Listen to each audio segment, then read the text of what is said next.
Nasa gitna ako ng 7,641 islands. Lusong! Ako niyang lamaya! Sobrang saya ng lusong dito pero biglang boom! Marami sa atin takot magbiyahe mag-isa. Pero ang makakakwentuhan natin ngayon, hindi lang solo traveler, bike pa ang gamit niya.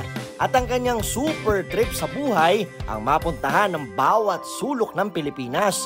Kahit delikado man, sakay lang ng 2 gulong. Ang tanong, paano nga ba mag-solo trip? Hello mga kapuso! Ako si Dr. Ana Tuazon, ang inyong kakwentuhan na psychologist sa Share Ko Lang. Marami sa atin ang takot lumabas sa ating comfort zone. Kailan ba natin malalaman na the risk is worth it? Pag-uusapan natin yan kasama si Zarlim, ang pinaka-brave na siklista sa likod ng The Bike Wanderer of the Philippines. Hello Doc, hello mga kapuso. Paano ka ba nagsimula sa biking at saan ka ba nanggaling before that? To be honest, I'm a pandemic biker. Before akong maging biker, traveler na talaga ako. So, nandito na yung passion ko for travel. Yun na rin yung buhay ko because I'm a travel videographer. Yun nga lang nung nagkaroon ng pandemic, parang nasira yung lahat. Hindi natin alam kung meron pa ba tayong pag-asa. And then, na-discover ko yung biking na pwede akong hindi makulong sa bahay through bike, na i-explore ko lang muna yung community ko, yung hometown ko with this bike. And nahanap ko yung passion ko dito sa biking na it's also a way to have a sense of freedom because kapag nagbabike ka, ikaw yung manibela kasi ikaw yung nagbabaneho. So, ikaw yung gumagawa ng sarili mong direction. Nagsimula ako sa sobrang lapit lang na lugar. And then, as time goes by, lumayo na ako ng lumayo at na-enjoy ko siya. It's not a sports for me actually. It's a way to travel and discover new places, new people, and culture na rin as well. You're not just any type of biker, di ba? Talaga nagba-bike tour ka all around the Philippines, solo pa. Para sa akin, nung napapanood ko yun, ang lakas ng loob, solo female biker. And ako as a woman, sa totoo lang, una ko, parang nakakatakot. Did you notice that you were getting braver? Kasi parang di ba, palayo ng palayo. Umabot ka pa ng Marawi, umabot ka ng Tawi-Tawi, pumupunta ka sa mga lugar na hindi necessarily mga pang-Instagram lang, pang-photos lang. Talagang marami kang naipapakita sa mga viewers mo, marami kang na-experience na konti lang sa amin ang nakaka-experience. Have you always been this brave and this curious kahit before? O medyo through biking, parang lumalakas na rin ang loob, mas nagiging confident, mas nagiging wais na rin siguro? Actually, nagsimula ako wala talaga akong idea sa isang lugar may idea ako pero wala akong idea kung paano ko siya gagawin. And takot din ako. Nag-solo ride ako from Quezon going to Laguna for 2 days. Nag-camping ako doon for the first time in my life. So sabi ko, yung mindset ko kasi gusto kong gawin to, pero paano ko siya gagawin kung hindi ko siya sinisimulan sa maliit na bagay? So kung meron kang fear sa isang bagay, always start it by conquering a small fear before you conquer that fear. So yun yung natutunan ko. And then, nung nagbabike din ako around, parang napapansin ko kapag bago ka dun sa isang lugar, mas takot ka. And kapag tumagal ka ng tumagal, nagkakaroon ka na ng idea dun sa isang lugar na okay naman pala, parang mas nangingibabaw lang yung fear sa utak natin because nandun siya. Hindi mo talaga kasi sinusubukan. Tama ba? Nag-8-month tour ka pa? 8-month tour na. Minsan hindi naman siya bike all the way. Tumitigil din ako sa province to learn something new, like tumigil ako sa Siargao to learn surfing, tumigil ako sa Bohol to learn freediving, and namimit ko din yung iba't ibang community ng mga adventurers na may mga different perspective in life. Para sa iba kasi, baka hindi naman necessarily biking ang kanilang passion, pero meron silang gustong i-pursue. Karamihan ng mga tao na hindi nagpo-pursue ng passion nila ay dahil sa takot. Diba? Kunyari, mag-corporate, diba? Mag-step-by-step promotion sa isang kumpanya. Mahirap, pero at least medyo may alam ka kung ano ang susunod. Pero something like biking, kailangan din ng konting courage, di ba? Para tumahak ng path na walang nagli-lead sa'yo. Actually, marami kang isa-sacrifice na bagay para ma-pursue mo yung passion mo. So, sometimes it's a matter of taking the risk and investment na maraming tao na mawawala sa'yo, maraming mga bagay na mawawala sa'yo. Pero kasi kung hindi mo susubukan yung gusto mo talaga, hindi mo siya ma-achieve. During my tour, syempre malalayo ka sa pamilya mo, yung time din to bond with people na ka-close mo, pati na rin yung sacrificing na okay naman yung buhay mo before, bakit mas pinili mo yung uncomfort zone? What allowed you na kaya mo mag-take ng risk? I choose freedom na yung expectation kasi ng society natin, kailangan ganito ka na at the age of ganito, may anak ka na, may asawa ka na, pamilyado ka na, may bahay ka na, and mas pinili ko yung simpleng buhay na I invested more on experiences rather than possessions. So, brinake ko yung stereotype ng society natin na mas pinili ko yung sense of freedom more than following the norms of the society. The experience cannot be bought. Hindi talaga. Kahit mag-book ako ng tour, hindi yata ako makakarating sa mga pinuntahan mo. What has been the most surprising na experience para sa'yo? Ang pinaka-surprising experience sa akin talaga yung mga tao. Kasi yung lugar, parang given naman na maganda yung Pilipinas. Oh, it's amazing. Pero yung mga tao na mamimit mo, especially when I visited Sambasulta sa Zamboanga, Sulu, Tawi-Tawi, Basilan. So, doon ako pinaka-na-surprise na yung notion kasi natin dun sa mga tao dito, parang papatayin ka agad. Pero dun mo makikita yung genuine ng mga tao na ibang-iba sila dun sa mga naririnig mo. Kasi if hindi ka nagta-travel, parang yung word lang yung naririnig mo, like Mindanao. Hindi mo alam na napakaraming province sa Mindanao, and sa province na to merong mga different towns, and sa different towns na to may mga different barangays. So yung mga pinaka na tumatak talaga sa akin yung experience ko with the people, kung gaano kababait yung mga Pilipino in general. Kahit saan ka pumunta, they will offer you house kahit na wala silang matulugan, at kahit hindi nila ako kilala, papatuloy nila ako. Now, tinanong namin ang aming mga kapuso, di ba, kung anong nagbibigay kahulugan sa kanilang buhay. Ang sabi ng isa, living life to the fullest. Ayan, yun talaga yung nagbibigay kahulugan. Ang sabi naman ng isa, because life is short. Yan. Tapos ang sabi ng isa pa nating kapuso, masarap mag-enjoy kasi di natin alam kung hanggang kailan tayo dito sa mundo. Now, kaming mga professionals, napansin namin, syempre nung nagsimula yung pandemic, mas naging reflective ang mga tao, di ba? Kasi na-realize natin, ay, hindi pala ganun ka, di ba? Ka-certain, ka-stable, sa liit ng panahon natin dito sa mundo. Anong gusto mong gawin? When in fact, yun naman talaga yung ibig sabihin ng kahulugan ng buhay. Hindi ito sa degree o sa trabaho mismo, no? Sa mga experiences. I'm curious, kasi sinama mo talaga sa itinerary mo ang Marawi. Paano mo naisipan? Kasi yun na nga, karamihan ng mga, sabihin na natin, di ba? Pag we look at travel, we think vacation spot, we think scenic, we think aesthetic, vibes. Di ba? Parang meron tayong visual na ini-imagine. Now, ikaw, pumunta ka sa Marawi. Anong naisip mo at, anong naisip mo behind that decision? At anong naman ang naging experience mo?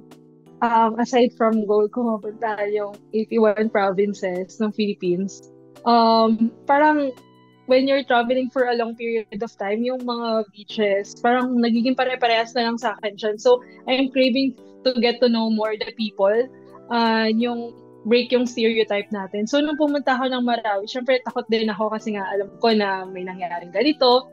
And nung pumunta ako doon, nagulat ako kasi bago pala ako makapunta sa Marawi, napakalaki niya. So, it's a big city. So, bago ka makapunta dun sa Marawi, sa ground zero na tinatawag, dadaan ka muna ng city na parang din na sa Maynila na sobrang busy at daming sasakyan, may mga coffee shop. So, yun yung nagulat ako kasi ang mindset ko, Marawi parang bomba agad. na-break yung stereotype ko nung pumunta ako doon. And pagkapunta ko doon, yung ground zero pala is napakaliit lang niyang part doon. And thankfully din, unti-unti na silang nakaka-recover although nandun pa rin yung result nung nangyari doon sa war. Yun yung mga natutunan ko sa pagta-travel na you're not just there to take picture.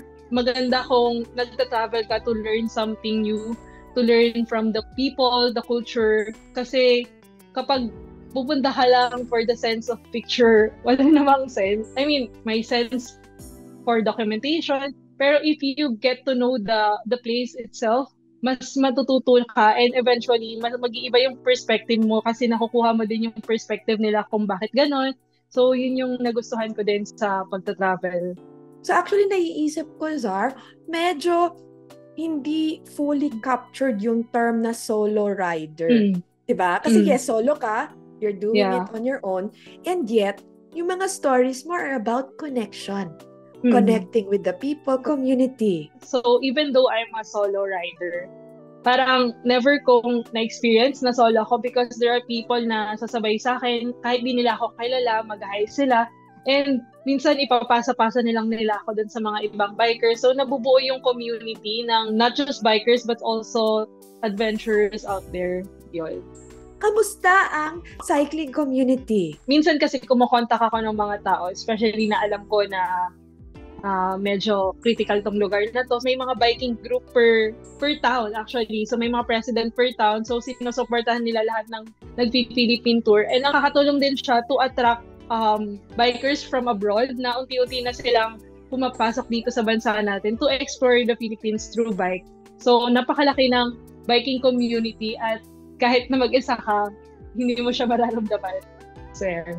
I think it matters a lot na you're also a solo female biker. Kasi, di ba, tayo mga babae, lagi nang sinasabi, huwag kang lalabas, nakakatakot dyan, hindi mo kaya yan. Ano yung mga na-experience mo? Specifically, yun na nga, na bilang babaeng rider. Ngayon, naging nasa kalsada ko, sobrang nagugulat sila na mayroong babae. Tapos, titingin sila, ay, babae. Kasi nga, bihira yung nakikita nila na babae na nagbabike. And, feeling ko kasi marami sa mga kababaihan na takot gawin yung isang bagay dahil nga delikado, ganito. Kung mas dadami yung mga kababaihan na lalabas, parang mas magiging normal na sa mundo na ganito, kaya naman pala ng mga babae. So, yun na-experience ko naman sa tour ko. Laging ganun yung talong nila, paulit-ulit, bakit mag-isa ka, ganun. And sinasagot ko na lang sila lagi na, may problema po ba tayo? So, parang kasing, yun nga, ganun talaga yung standard ng society natin. Babae ka, kailangan may asawa ka na, kailangan ganito ka na. And then natutunan ko kung paano ako maging independent, na hindi mo naman kailangan laging umasa sa ibang tao para magawa mo yung mga isang bagay. And also, gusto ko rin ma-encourage yung mga kababaihan to go outside of their comfort zone. Kasi nga, sana mas dumami pa yung mga tao na lumabas. Sana mas dumami pa yung mga women na i-try yung mga bagay na kinakatakutan nila. Because at the end of the day, magugulat ka na kaya mo naman pala. So actually, going outside of our comfort zones makes our comfort zone a lot bigger. Until the world becomes, di ba? The whole world can become comfortable. Pero sabi mo nga, kung lahat tayo nalilid sa takot, tas baka si Zar lang ang lumalabas na babaeng nagsicycling or nagbabike, edi syempre, di ba, it remains parang hala, kung ako lang babae, medyo unsafe nga. Pero kung mas marami malabas, maraming nagpo-pursue ng mga passions nila, then it can actually, sabi mo nga, it can technically even make it physically safer. No, kung mas maraming babae, kung gagawa tayo ng mga safe bike lanes, for example, kung meron tayong mga di ba, mga infrastructure to make safe spaces, kunyari safe bathrooms, safe public bathrooms outside, kung physically safe, I think mas magiging malakas ang loob natin, di ba? Mas kaya mabas sa comfort zone. Kasi hindi ako naniniwala na we are less capable than men. Anong difference? ng solo sa group? Usually, pag nag-hiking ako, kahit solo ako, hindi talaga ako solo kasi nag-join ako sa mga strangers na hindi ko kilala at hindi rin nila ako kilala. So, yun yung napansin ko kapag solo ka, mas i-friend ka nila. Kasi syempre kapag may companion ka, parang hindi ka naman nila kakausapin kasi may iba kang kausap. So, mas mababan mo yung ibang people and mas makikilala mo sila. So, yun yung enjoy ko. And kahit na solo ako, hindi ako introvert. Extrovert ako. How does that work? An extroverted solo rider. Sige nga. Na-experience ko na nag-bike ako na wala akong kausap for 10 hours. Ang hirap. So, minsan titigil na lang ako dun sa mga lugar na, sa mga tindahan. So, meron naman mga interaction with that. Siyempre, pag tumigil ka, tapos marami kang karga, kakausapin ka nila, bakit gano'n, bakit gano'n. Ano yung pinaka-challenging, yung parang, sige, you put yourself to the test. Ito na yung pinaka-labas ng comfort zone na pinuntahan mo, na sinabak mo. Ano yung pinaka-challenging? I think, yung, going from Sulu to Tawi-Tawi. Kasi sabi nila sa akin, wag daw akong sumakay dun sa bangka na yun kasi may possibility daw na ma-ambush ka, ganun. So, ang only way is to go back to Zamboanga City, which will take around another 10 hours, then another 18 hours. Pero ayoko kasing gawin yun, masyadong hassle. And then nag-take na lang ako ng risk na sumakay na lang ako dun sa boat even though I'm alone. Mas less time. And eventually, surprisingly, yung mindset ko syempre parang last day ko na to, yung mga ganun.